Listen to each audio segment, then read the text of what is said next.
Hi, this is Hamuto.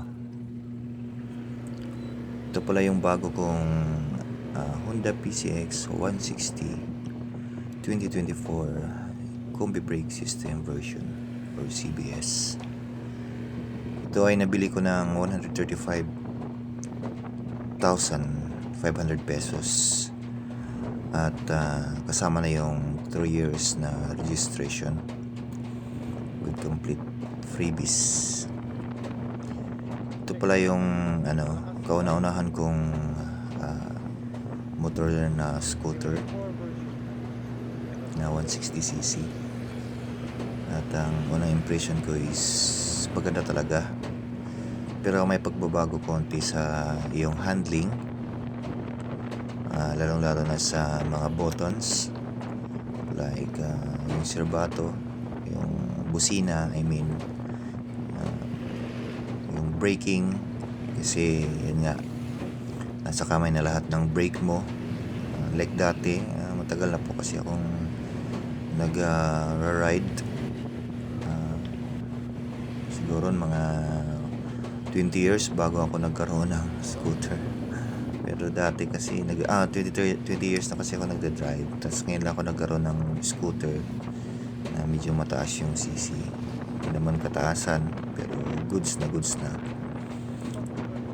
Kasi galing po ako sa Smash 110 tsaka sa 125 na XRM, alam mo na. At tsaka may rin, yung father ko may XR din na Honda manual at tsaka semi-automatic.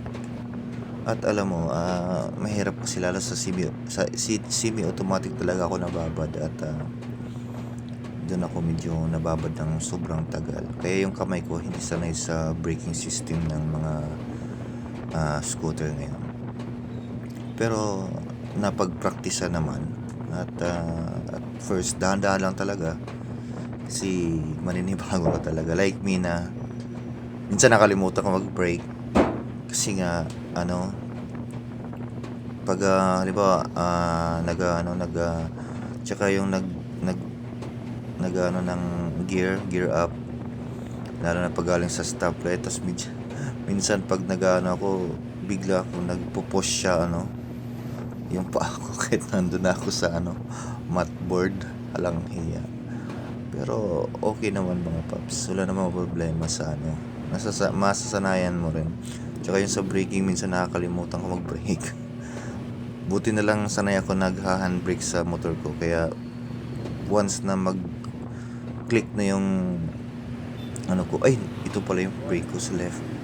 Kaya ang ginagawa ko, yun, minsan nakalimutan ko. Once kasi, isang beses kasi nung mabili ko siya, dahan-dahan lang naman ako kasi nga kinakapa ko pa siya, ginagamay ko pa siya. Nung pumunta ako, binili ko siya galing sa Guanzon, Alabang. Ikot tagad ako Laguna, pupunta Tagaytay, Dasma, Imos, din dito sa may Danghari.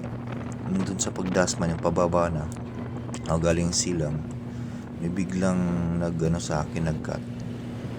Nagulat ako, inapakan ko yung kumat. Sabi ko, dapat pala sa kamay. Kaya napabigla ako yung kamay ko. Kasi yung kamay ko palaging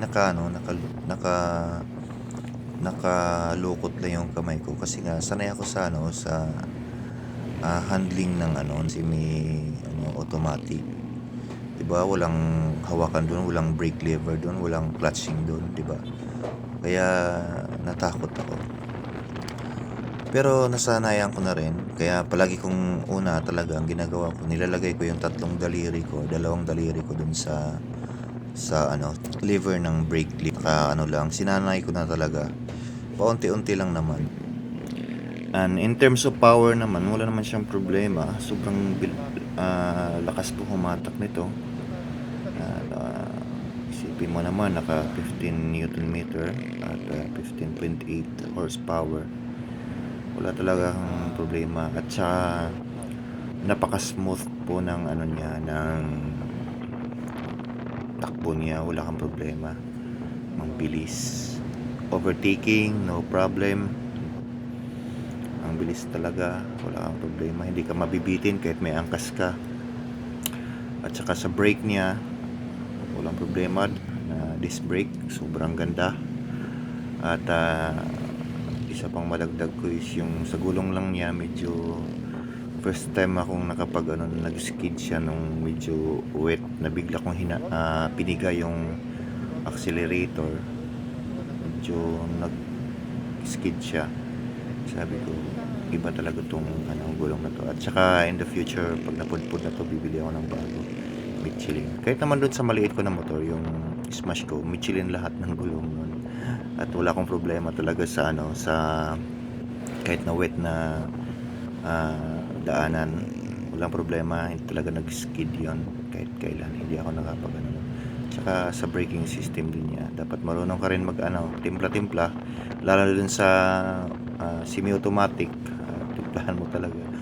Ginagamitan ko pa rin ng handbrake. Natural ako magtitimpla, wala akong tiwala kasi nasanay na ako magtimpla sa brake ko kaya masasanayan rin yan. At medyo mabigat kasi itong ito, siguro bandang harapan, kasi medyo malaki yung tire size nito. Nasa nito 14 ata, tapos 13 sa likod, di ba? At at the end, wala namang problema talaga ako dito. Sobrang ganda talaga ng handling niya.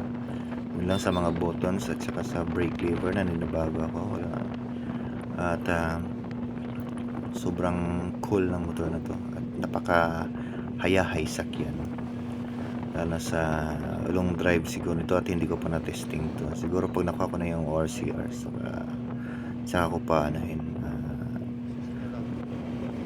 maglo-long drive. Thanks for watching guys, video. Sunod na upload na ulit. Thank you for watching. Hamotor here.